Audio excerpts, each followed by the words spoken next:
Assalamualaikum warahmatullahi wabarakatuh. Salam guru penggerak. Saya Marfungah dari SD Negeri Kaunganten Lor 4, calon guru penggerak angkatan 11 Kabupaten Cilacap. Pada kesempatan ini, saya akan mempresentasikan koneksi antar materi modul 2.1 pembelajaran berdiferensiasi. Selamat menyaksikan. Apa itu pembelajaran berdiferensiasi? Pembelajaran berdiferensiasi yaitu usaha guru dalam menyesuaikan proses pembelajaran di kelas untuk memenuhi kebutuhan belajar murid agar tujuan pembelajaran yang telah ditetapkan dapat tercapai. Artinya, pembelajaran berdiferensiasi adalah pembelajaran untuk mendukung semua murid yang ada di kelas kita. Karena murid-murid di kelas kita itu unik, mereka mempunyai kelebihan dan kekurangannya masing-masing. Begitu pula dengan minat, gaya belajar, kebiasaan, pola pikir, kemampuan literasi, dan yang lainnya pasti berbeda-beda. Kemudian, bagaimana cara untuk dapat melakukan pembelajaran berdiferensiasi di kelas? Agar dapat melakukan pembelajaran berdiferensiasi, guru harus 1. Memahami tujuan pembelajaran. 2. Mengetahui dan merespon kebutuhan belajar murid. 3. Menciptakan lingkungan belajar yang mengundang murid untuk belajar. 4. Melakukan manajemen kelas yang efektif. 5. Melakukan penilaian berkelanjutan. Berkaitan dengan kebutuhan belajar murid, guru harus memahami 3 aspek berikut, yaitu 1. Kesiapan belajar murid atau readiness. 2. Minat murid. 3. Profil belajar murid. Aspek yang pertama mengenai kesiapan belajar murid, mengharuskan guru untuk menilai pengetahuan awal dan menentukan apa yang telah murid ketahui dan di mana murid berada. Aspek yang kedua, minat murid. Minat setiap anak pasti berbeda-beda.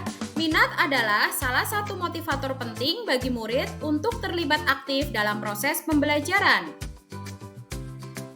Untuk aspek yang ketiga, profil belajar murid atau gaya belajar murid dipengaruhi oleh lingkungan, budaya, gaya belajar, dan kecerdasan majemuk.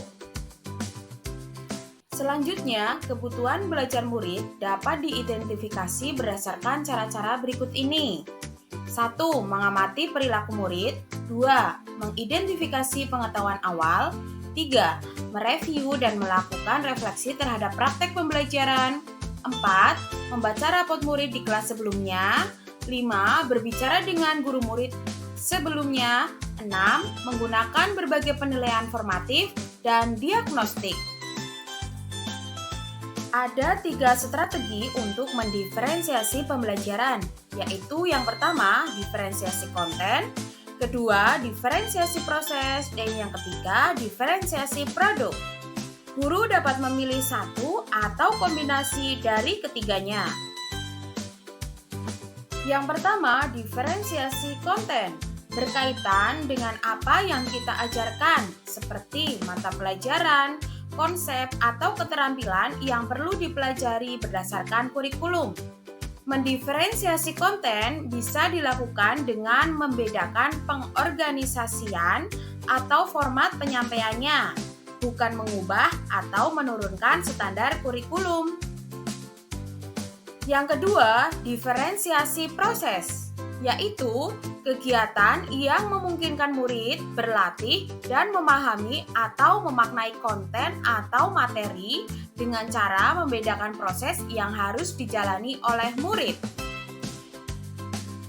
Yang ketiga, diferensiasi produk, merupakan bukti yang menunjukkan apa yang murid telah pahami dengan cara membedakan atau memodifikasi produk sebagai hasil belajar murid, hasil latihan, penerapan, dan pengembangan apa yang telah dipelajari.